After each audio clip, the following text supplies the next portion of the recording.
Gold, trusted gold buyers. మీరు తాకట్టు పెట్టిన బంగారాన్ని విడిపించి ఈ రోజు ఉన్న మార్కెట్ ధరకు కొనబడను.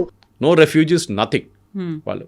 సో రెఫ్యూజీస్ ఇంకో మాట, అది మనం రెఫ్యూజీస్ కాదు కదా, మన హెయిటియన్స్ లాగానో మిగతా వాళ్ళలాగానో బోట్లో రావట్లేదు మనం. We are high skilled professionals. కానీ మన దగ్గర ఏమైపోతుంది అంటే కాంప్రమైజ్ చేసుకుంటున్నాం మనం. ట్రూ. మన స్కిల్ని కాంప్రమైజ్ చేసుకుంటున్నాం. సో నెదర్లాండ్స్ కూడా మీరు వెళ్ళొచ్చు. Netherlands also got very good option. యూరోప్లో అదే మళ్ళీ స్ట్రీమ్ లైన్ ప్రొసీజర్స్ ఉంది వాళ్ళకి. యూఎస్ లాగా ఒక ప్రెసిడెంట్ వస్తే ఒక రూల్, నెక్స్ట్ ప్రెసిడెంట్ వస్తే ఇంకో రూల్ కాదు అక్కడ. The standard rule for everybody అనమాట. సో నెదర్లాండ్స్ కూడా మీకు ఓరియంటేషన్ ఇయర్ వీసా అని ఒకటి ఉంటుంది. Tech hub, and it's a లోకంలో I think one of the biggest tech hubs అనేది ఈస్ నెదర్లాండ్స్. మనం యూఎస్ అనుకుంటాం కానీ నెదర్లాండ్స్ ఆల్సో చాలా పెద్ద టెక్ హబ్, చాలా మటుకు స్టార్టప్స్ అక్కడ ఉన్నాయన్నమాట. సో ఇట్లాంటి చాలా ఆపర్చునిటీస్ ఉన్నాయి కవిత గారు. కానీ మన దగ్గర ప్రాబ్లం ఇక్కడ వస్తుందంటే ఈ ఎడ్యుకేషనల్ కన్సల్టెంట్స్ చూడండి, వాళ్ళు ఏజెంట్లు, వాళ్ళకి కాలేజ్తో టైప్ పెట్టుకుంటారు యూఎస్లో, కెనడాలో, ఆస్ట్రేలియాలో. ఆ కాలేజ్ వాడు వీళ్ళకి డబ్బులు ఇస్తారు. స్టూడెంట్స్ పట్టుకోరండి మీరు. కాలేజ్ దగ్గర నుంచి కమిషన్ తీసుకుంటారు, ఈ స్టూడెంట్స్ దగ్గర నుంచి కూడా కమిషన్ తీసుకుంటారు, పేరెంట్స్ దగ్గర నుంచి. ఇద్దరు దగ్గర నుంచి సంపాదించుకుంటాడు.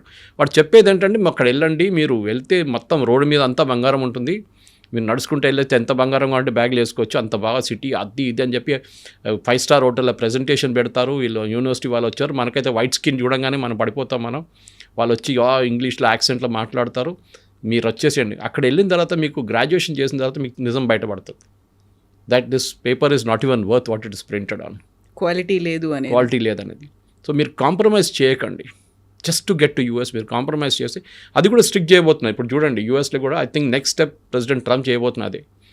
మీరు థర్డ్ రేట్ యూనివర్సిటీని తీసుకొస్తే బంద్ చేసి పడేసేయండి అని చెప్పేసి. వద్దు, మాకొద్దు, బెస్ట్ యూనివర్సిటీస్ మెయింటైన్ చేసుకుందాం. మనం కూడా చేయాల్సి ఉండే. మన దగ్గర ఇంజనీరింగ్ కాలేజ్ 180,000 మంది పాస్అవుట్ అవుతారు తెలంగాణలో. ఎందుకంటే అంతమంది అందులో అక్రిడేషన్ కార్డు కూడా లంచాలు ఇచ్చి తెచ్చుకుంటున్నారు అనేది తెలంగాణలో మీరు చూడండి. 180,000లో 5% మందికి కూడా క్యాంపస్ ప్లేస్మెంట్స్ లేవు. కానీ హోర్డింగ్లో పెడతారు 100% ప్లేస్మెంట్ అని. అంతా ఫేక్. కానీ ఎందుకంటే వాళ్ళు అడ్మిషన్ కావాలి నెక్స్ట్ ఇయర్కి. So that is another subject. But నేను చాలా డిబేట్ చేశాను దీని మీద. ఫస్ట్ మీరు ఆ క్యాంపస్లో 100% ప్లేస్మెంట్ అనేది బంద్ చేసేసేయండి. Because if your student is good, మీరు బాగుంటే మిమ్మల్ని ఎవడైనా వచ్చి తీసుకెళ్ళిపోతారు. చాలామంది కవిత గారు, this an advice to students, మీరు ఇంటర్న్షిప్ చేస్తున్నప్పుడు మీరు ఏ కంపెనీలో ఇంటర్న్ చేస్తున్నారో వాళ్ళు మిమ్మల్ని మీ బిహేవియర్ని అబ్జర్వ్ చేస్తారు. మీరు కరెక్ట్ 9 గంటలకు వచ్చి 6 గంటలకు వెళ్ళిపోతారా, కాదు మీరు కష్టపడి పని చేస్తారా, మీకు ఇచ్చిన ప్రాజెక్ట్ టైంలో కంప్లీట్ చేస్తున్నారా, మీ ప్రజెంటేషన్ స్కిల్స్ ఏంటని. మోస్ట్లీ 90% ఇంటర్న్షిప్ చేసిన కంపెనీ వాళ్ళే మిమ్మల్ని తీసుకుంటారు. మీరు క్యాంపస్ ప్లేస్మెంట్కి వెళ్ళక్కర్లేదు. కానీ అది కూడా మనం చేయట్లేదు. This is the problem. వాళ్ళు ఇంటర్న్షిప్ అంటే ఏదో చేయాలి కంపల్సరీ, నేనేం చేయాలి, చేసి వచ్చేస్తాను ఇంటర్న్షిప్, వాడు సర్టిఫికేట్ ఇస్తాడు నాకు, అది చాలు. యాటిట్యూడ్ మారాల్సింది. అది మారట్లేదు. మేము చదువుకున్నప్పుడు ఇన్ని ఆపర్చునిటీస్ లేకుండే, అస్సలు లేకుండే. మేము బ్రిటిష్ లైబ్రరీకి వెళ్ళి అక్కడ పాత పేపర్లు తీసి అడ్మిషన్ కోసం చూస్తుండే మేము. ఇప్పుడు ఇంటర్నెట్ ఉంది, అన్నీ ఉన్నాయి. ఆ టైంలో ఇంటర్నెట్ కూడా లేదు. సో టుడే ఇంత ఆపర్చునిటీస్ ఉన్నప్పుడు మీరు కాంప్రమైజ్ చేయకండి. ఇక్కడ ఉన్న థర్డ్ రేట్ యూనివర్సిటీస్ లాగా తెలంగాణలో అక్కడ కూడా థర్డ్ రేట్ యూనివర్సిటీస్ ఉంటుంది, అక్కడ కూడా థర్డ్ రేట్ కాలేజెస్ ఉంటుంది. అక్కడికి వెళ్ళకండి. Europe is a very good option. మీ అమ్మ నాన్నకి పొలాలు అమ్మేసి, ఇల్లు అమ్మేసి, బంగారం అమ్మేసి మిమ్మల్ని పంపిస్తున్నారు. వాళ్ళ హోప్ ఏంటంటే మీరు అక్కడ వెళ్ళి చదువుకొని పెద్ద ఉద్యోగం చేసి ఆ డబ్బులు సంపాదించి మళ్ళీ వాళ్ళకు ఇక్కడ ఒక గేటెడ్ కమ్యూనిటీలో ఒక ఇల్లు కొనిస్తారని అనుకుంటారు వాళ్ళు. కానీ those dreams are crashing down. మీరు కాన్వర్జేషన్ దాంతోనే స్టార్ట్ చేశారు. అమెరికన్ డ్రీమ్ అనేది మర్చిపోండి. ఇప్పుడు ఎవ్రీ కంట్రీ, ఏ కంట్రీ అయినా వాళ్ళు ప్రొటెక్షనిస్ట్ మోడ్లో వచ్చేసారు. బట్ వాళ్ళ వైపు నుంచి ఆలోచిస్తే దట్ ఈస్ కరెక్ట్. వాళ్ళకు ఉన్నటువంటి అక్కడ లోకల్ పీపుల్ కావచ్చు, యూత్ కావచ్చు, ఆపర్చునిటీస్ కావాలి. వాళ్ళు ఇంకెక్కడికో దేశానికి వెళ్ళిపోవడం కంటే మా దేశంలో మాకు కదా అనేది. ఈ అమెరికన్స్ వచ్చి రేపు ఇండియాలో పనిచేయలేడు కదా, మనం ఆ శాలరీ వాళ్ళకి ఇవ్వలేము మనం. ఎవ్రీ కంపెనీ, ప్రతి ఐటీ కంపెనీ కానీ, ప్రతి కంపెనీ, ఐటీ అని చెప్పక్కర్లేదు, ఎనీ కంపెనీ వాళ్ళు ఏం చూస్తున్నా అంటే ఎంత తక్కువ దాంట్లో పని చేయించుకోవచ్చో తెప్పించుకుందాం, మా ప్రాఫిట్ ఎక్కువ కావాలి మాకు. దాంట్లో అక్కడ H1B మీద కాంప్రమైజ్ చేశారు, ఫ్రాడ్ చేశారు. దాంట్లో ఈ ప్రాబ్లం అంతా వచ్చింది. ఇండియాలో చేసుకుంటే అంత జీతం ఇవ్వక్కర్లేదు, ఇక్కడ పని చేయించుకోవచ్చు. వాడు 12 గంటలు పని చేయమంటే పని చేస్తాడు, వాడు వీకెండ్ రమ్మంటే వస్తాడు, అక్కడ చేయడు. American worker will not do that. ఇది ప్రాబ్లం అనమాట. అమెరికన్ వర్కర్ ఏంటో లేజీ అని చెప్పట్లేదు, కానీ వాళ్ళకు ఒక కల్చర్ ఉంటుంది. వాళ్ళు వెకేషన్కి వెళ్తే వాళ్ళు ఫోన్ ఎత్తారు, ఈమెయిల్ రెస్పాండ్ చేయరు. మన వాళ్ళు అది కాదు, వెకేషన్కి వెళ్తే పోతే బాస్ తరగతి కాల్ వస్తుంది వానికి. సో మన స్టూడెంట్స్ కూడా అర్థం చేసుకోవాలి. మీరు ఏజెంట్ దగ్గర వెళ్ళి, అందరు ఏజెంట్లు బాగాలేదని చెప్పి పర్సనల్ ఫ్రెండ్స్ ఉన్నారా ఇండస్ట్రీలో నాకు, నాట్ ఎవ్రీబడి ఈజ్ సేమ్. కానీ చాలా మట్టుకు మీకు యూనివర్సిటీ క్రెడెన్షియల్ తెలియాలంటే అక్కడ చదువుకున్న పిల్లల దగ్గర అడగండి. లేకుంటే ఈసారి ర్యాంకింగ్ ఉంటుంది, మీరు గూగుల్లో వెళ్తే ర్యాంకింగ్ ఉంటుంది యూనివర్సిటీస్ది, ఆ కాలేజెస్ది, చూసి అక్కడికి వెళ్ళండి. American dream is over. అది ట్రంప్ పోయి రేపు జేడీ వాన్స్ వస్తే కూడా ఇదే కంటిన్యూ అవుతుంది. వాళ్ళు ప్రొటెక్షనిస్ట్ మోడ్లో వెళ్ళిపోయారు అన్ని countries, including Britain, including Canada. మా వాళ్ళకి ఉద్యోగం, ఆస్ట్రేలియా కూడా అంతే. ఇప్పుడు ఇక్కడ కూడా నేను అదే చెప్పాను, మీకు ఎక్స్ప్లెయిన్ చేసింది ఇంకా ముందు. రోహింగ్యాలు వచ్చి, బంగ్లాదేశ్ వాళ్ళు వచ్చి మన ఉద్యోగం తీసుకెళ్తే మనం కూడా రేపు ఇదే ఇట్లానే రియాక్ట్ అవుతాం. కానీ you develop your skills so much. Me skill ఇంత మంచి స్కిల్ మీరు అన్కంపారబుల్గా ఉంటే అదే అంటారు. సి మీ మీరు ఉన్న ఫీల్డ్, నేను కూడా ఉన్న అదే ఫీల్డ్లో మనం ఎందుకున్నాం. We acquire knowledge every day. మనం వచ్చి మాట్లాడుతున్న సబ్జెక్ట్ నాలెడ్జ్ ఉంటుంది దాని మీద. దానికోసం మమ్మల్ని ఆ లెవెల్లో పెట్టుకుంటారు. ద ప్రాబ్లమ్ ఈజ్ ఏ వచ్చింది మిమ్మల్ని రీప్లేస్ చేయవచ్చు అంటే yes, it can be replaced. But ఒక స్కిల్ మీరు అక్వైర్ చేసుకుంటే మిమ్మల్ని ఎవరు ముట్టలేరు. అది ఏ ఫీల్డ్ అయినా కానివ్వండి. సినిమా ఫీల్డ్ ఉండొచ్చు, హెల్త్ కేర్ ఉండొచ్చు, హాస్పిటాలిటీ ఉండొచ్చు, లేకుంటే మీడియా లాంటి ఫీల్డ్ కూడా ఉండొచ్చు, and IT also. That is మీరు పిన్నకల్లో ఉండాలి. నేను ఐఐటీకి వెళ్ళకపోతే కూడా ప్రాబ్లం లేదు, but I will become the best in the class. That is should be the attitude. Donald Trump campaign చేస్తున్నప్పుడే పెట్టుకున్న మాటే అమెరికా ఫస్ట్ అనే నినాదం. అంటే అక్కడ he is very firm, he is very confident. ఆయన ఏం కావాలనుకుంటున్నాడో, ఏం చేయాలనుకుంటున్నాడో అప్పుడే చూపించాడు. బట్ ఇప్పుడు మన దాంట్లో కూడా మోదీ ఎందుకు ఇన్వాల్వ్ అవ్వట్లేదు? ఇంత పెద్ద ఎత్తున జరుగుతోంది, మనకున్నటువంటి మేధో సంపత్తో వీళ్ళ మీద ఎఫెక్ట్ పడుతోంది అనుకున్నప్పుడు మోదీ షుడ్ ఇంటర్వ్యూన్ కదా. ఇలా ఎందుకు జరగట్లేదు? ఎందుకు సైలెంట్గా ఉన్నాడు మోదీ అని? ఎందుకు ఇంటర్వ్యూన్ చేస్తారండి చెప్పండి? మోదీ ఇంటర్వ్యూన్ చేస్తే వాళ్ళు ట్రంప్ పట్టించుకుంటాడా? He has to take care of his local audience. రేపు బంగ్లాదేశ్ ప్రైమ్ మినిస్టర్ వచ్చి మా వాళ్ళని ఇక్కడ ఉండనీయమంటే మన వాళ్ళు పట్టుకుంటారా? తిడతాం వాడిని. You take care of your own country first. వాళ్ళ అమెరికన్ సిటిజన్స్ ఇంట్రెస్ట్ చూసుకుంటున్నారు.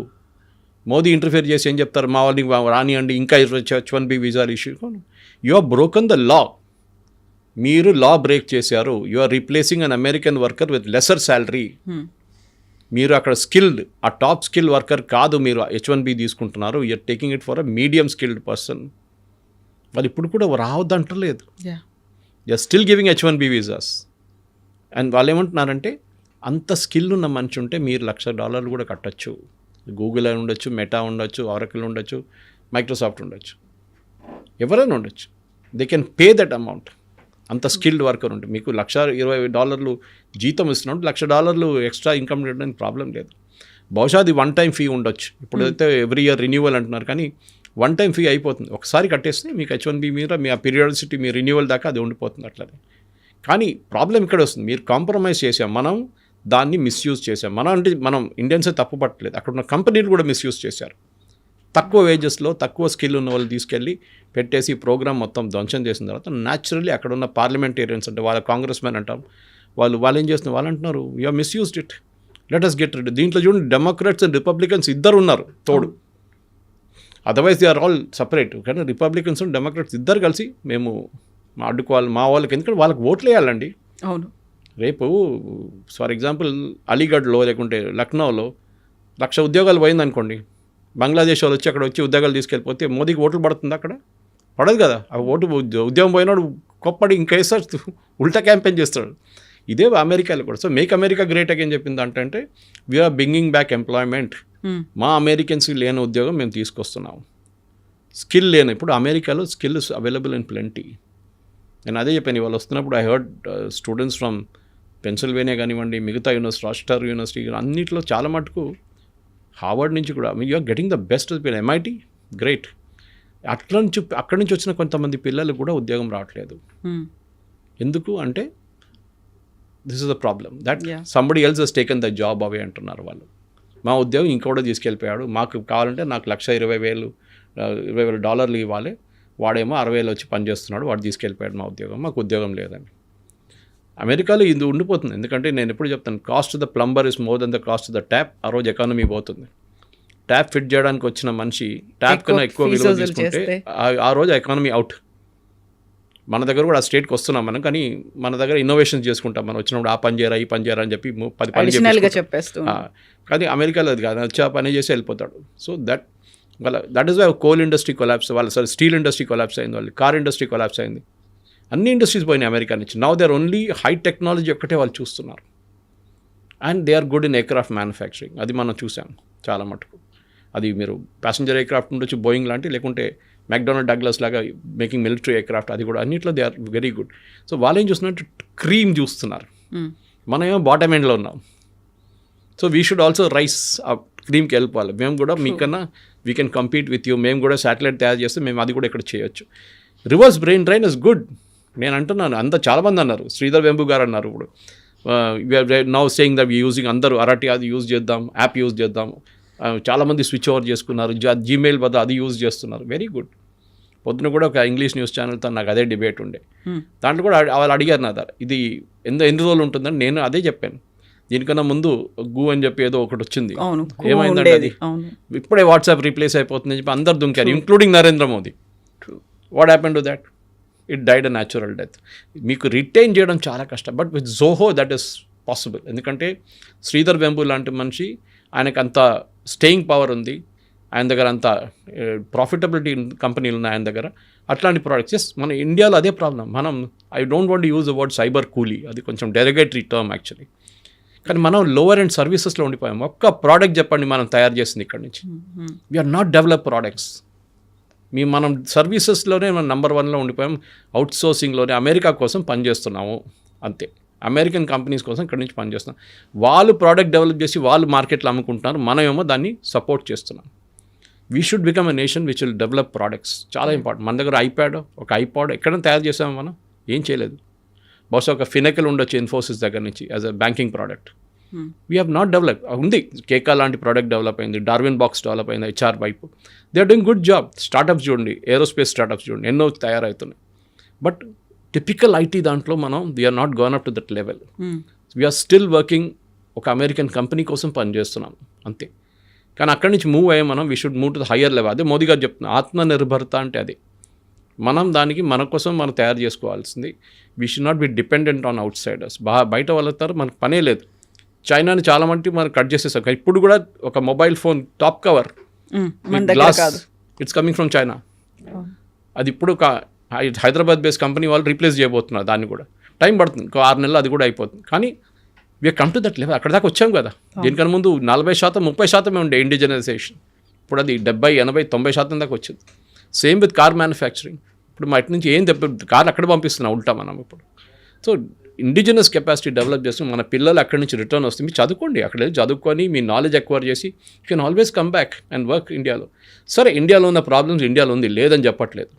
చాలా ప్రాబ్లమ్స్, రెగ్యులేటరీ కానివ్వండి, పనిచేయటం కానీ, కల్చర్ కానీ, చాలా మటుకు మన working culture is very toxic. అది మనం ఏం చేయలేం దాన్ని. కానీ అట్ ద సేమ్ టైం మీకు అదే స్కై రూట్ కానివ్వండి, మిగతా కంపెనీలు కానీ చూసి చెప్తున్నాం మనం, వాళ్ళు అదే సిస్టమ్ నుంచి పనిచేసుకొని బయటకు వచ్చారు కదా.